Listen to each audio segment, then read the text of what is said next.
بسم اللہ الرحمن الرحیم۔ مسجد اقصی مسلمانوں کا قبلہ اول اور خانہ کعبہ اور مسجد نبوی کے بعد تیسرا مقدس ترین مقام ہے۔ مقامی مسلمان اسے المسجد الاقصی یا حرم قدسی شریف کہتے ہیں۔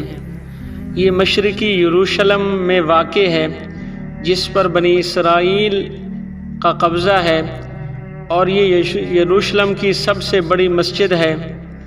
2000 میں الاقصی انتفاضہ کے آغاز کے بعد سے یہاں غیر مسلموں کا داخلہ ممنوع ہے۔ حضرت آدم علیہ السلام سے لے کر حضرت موسیٰ علیہ السلام تک کعبہ ہی قبلہ رہا ہے تمام انبیاء کا۔ پھر حضرت موسیٰ علیہ السلام سے لے کر حضرت عیسیٰ علیہ السلام تک بیت المقدس قبلہ رہا، اور مسلمان بھی مدینہ منورہ میں آنے کے بعد تقریباً 16-17 ماہ تک بیت المقدس کی طرف منہ کر کے نماز ادا فرماتے رہے۔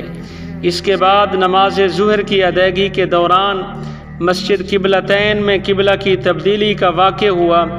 نیز یہ بھی یاد رہے کہ حج ہمیشہ کعبہ ہی کا ہوا ہے۔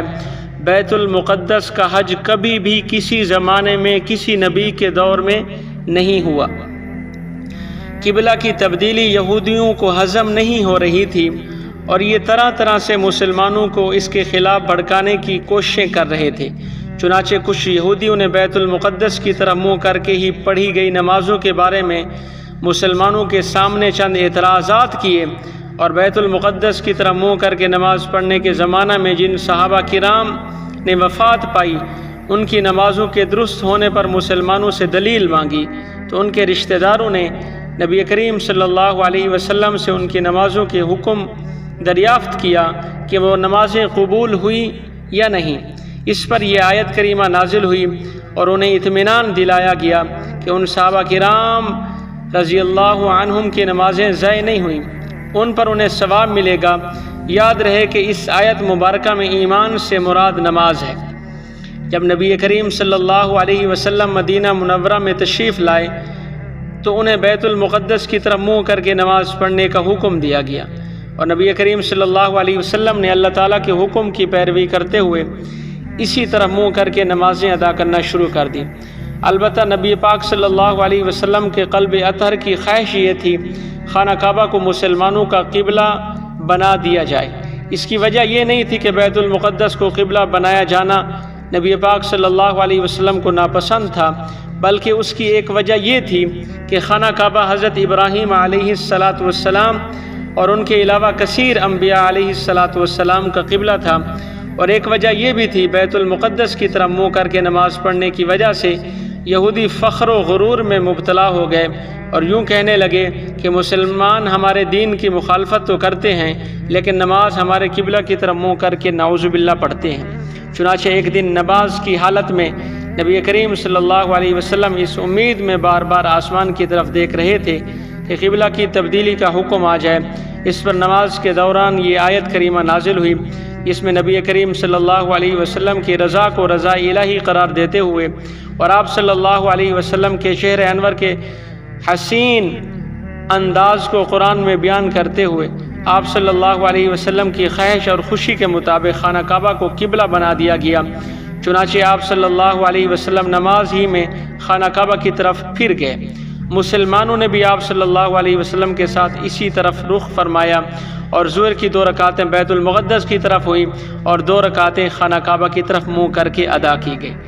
ہم جسے عام طور پر مسجد اقصی کہتے ہیں، اسے اور بھی دوسرے ناموں مثلاً المسجد الاقصی، الحرم القدسی شریف وغیرہ سے جانا جاتا ہے۔ یہ تاریخی مسجد فلسطین کے شہر یروشلم میں واقع ہے، جو ان دنوں غاصب صہیونی ریاست اسرائیل کے قبضے میں ہے۔ یہ مسجد مسلمانوں کا قبلہ اول ہے۔ نبی کریم صلی اللہ علیہ وسلم اور صحابہ کرام نے تقریباً 16 یا 17 مہینے تک مسجد اقصی کی طرف رخ کر کے نمازیں ادا کی۔ شرعی طور پر اہمیت و فضیلت کے اعتبار سے مسجد حرام اور مسجد نبوی کے بعد مسجد اقصی کا مقام و مرتبہ ہے۔ قرآن و حدیث میں مختلف جگہوں پر اس مبارک مسجد کا ذکر آیا۔ اس مسجد کے ارد گرد کی جگہوں کو برکت والی جگہ کہا گیا۔ انہی وجوہات کے پیش نظر دنیا بھر کے مسلمان مسجد اقصی اور قدس کو بڑی عقیدت اور محبت سے دیکھتے ہیں۔ نبی کریم صلی اللہ علیہ وسلم کو معراج کے موقع سے مسجد حرام سے جس جگہ لے جایا گیا وہ یہی مسجد اقصی تھی۔ مسجد اقصی کو مسلمانوں کا قبلہ اول ہونے کا شرف حاصل ہے۔ اس کا مطلب یہ ہے کہ جب نبی کریم صلی اللہ علیہ وسلم مکہ مکرمہ سے ہجرت کر کے مدینہ منورہ تشریف لائے تو آپ صلی اللہ علیہ وسلم اور صحابہ کرام پہلے مسجد اقصی کی جانب ہی رک کر کے تقریباً 17 مہینے تک نمازیں ادا کرتے رہے۔ پھر حضور علیہ السلام کی خواہش کے مطابق اللہ نے اس قبلہ کو تبدیل کر کے منہ خانہ کعبہ کی طرف کرنے کا حکم دیا۔ مسجد اقصی وہ مسجد ہے جس کی بنیاد روئے زمین پر مسجد حرام کے تقریباً 40 سال بعد رکھی گئی۔ اس حوالے سے حضرت ابو ذر غفاری رضی اللہ تعالیٰ عنہ فرماتے ہیں، میں نے نبی کریم صلی اللہ علیہ وسلم سے پوچھا روئے زمین پر سب سے پہلی تعمیر کی جانے والی مسجد کے حوالے سے۔ آپ صلی اللہ علیہ وسلم نے جواب میں فرمایا مسجد حرام۔ میں نے سوال کیا پھر کون؟ آپ صلی اللہ علیہ وسلم نے فرمایا کہ مسجد اقصی۔ میں نے سوال کیا ان دونوں کی تعمیر کے دوران کتنا وقفہ؟ تو آپ صلی اللہ علیہ وسلم نے جواب دیا 40 سال۔ پھر پوری روئے زمین تیرے لیے مسجد ہے، جہاں بھی تمہیں نماز کا وقت آ جائے نماز پڑھ لو۔ ایک حدیث شریف میں مسجد اقصی سے حج یا عمرہ کا احرام باندھ کر حج یا عمرہ ادا کرنے والے کو اگلے اور پچھلے گناہوں کی معافی کی بشارت بھی دی گئی۔ مسجد اقصی ان 3 مساجد میں سے ایک ہے جن کی عبادت کرنے، نماز پڑھنے کی نیت سے سفر کرنا باعث ثواب ہے۔ امام بخاری رحمہ اللہ نے اپنی صحیح میں اس حدیث کو مختلف ابواب میں ذکر کیا، جس کا مفہوم یہ ہے کہ عبادت کی نیت سے صرف 3 مسجدوں کے لیے سفر کیا جائے، اور وہ یہ ہیں مسجد حرام، رسول اللہ صلی اللہ علیہ وسلم کی مسجد یعنی مسجد نبوی، اور نمبر 3 مسجد اقصی۔ ایک حدیث شریف میں مسجد اقصی میں ایک پڑھی جانے والی نماز کا ثواب 50,000 نمازوں کے ثواب کے برابر بتایا گیا۔ مسجد اقصی کی یہ بھی خصوصیت ہے، جیسا کہ حصہ اول میں ہم تفصیل سے عرض کر چکے کہ اسی مسجد سے نبی کریم صلی اللہ علیہ وسلم کا سفر معراج ہوا۔ اسی سفر معراج میں آپ کو نماز کا تحفہ دیا گیا۔ پہلی صلیبی جنگ کے بعد جب 25 جولائی 1099 کو عیسائیوں کا بیت المقدس پر قبضہ ہوا تو انہوں نے مسجد اقصی میں بہت رد و بدل کیا۔ پھر سلطان صلاح الدین ایوبی نے 538 بمطابق 1187 میں بیت المقدس کو فتح کیا، تو انہوں نے 88 سالوں کے علاوہ عہد فاروقی سے بیت المقدس اور مسجد اقصی مسلمانوں قبضے میں رہے۔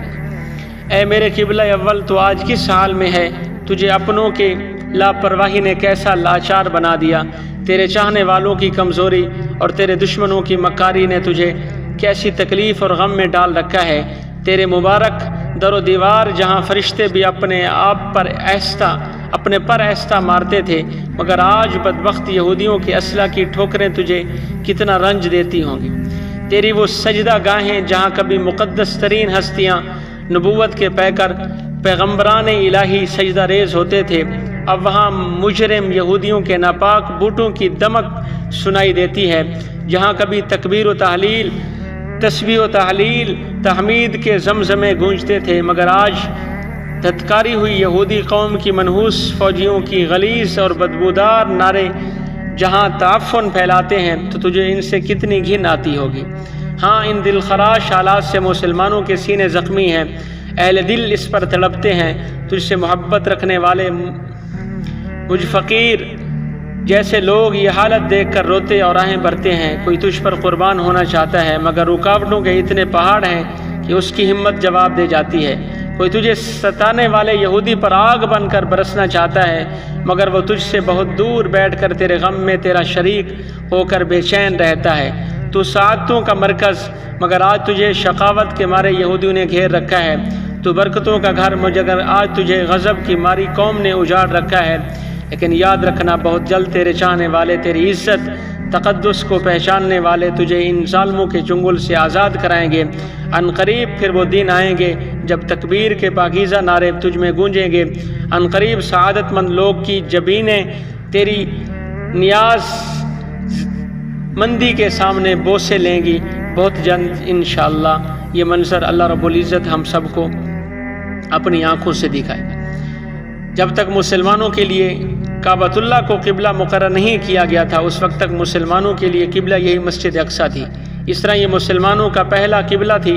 اس بنیاد پر اس کی جو فضیلت اور مسلمانوں کے دل میں اس کا مقام ہونا چاہیے وہ بالکل واضح ہے۔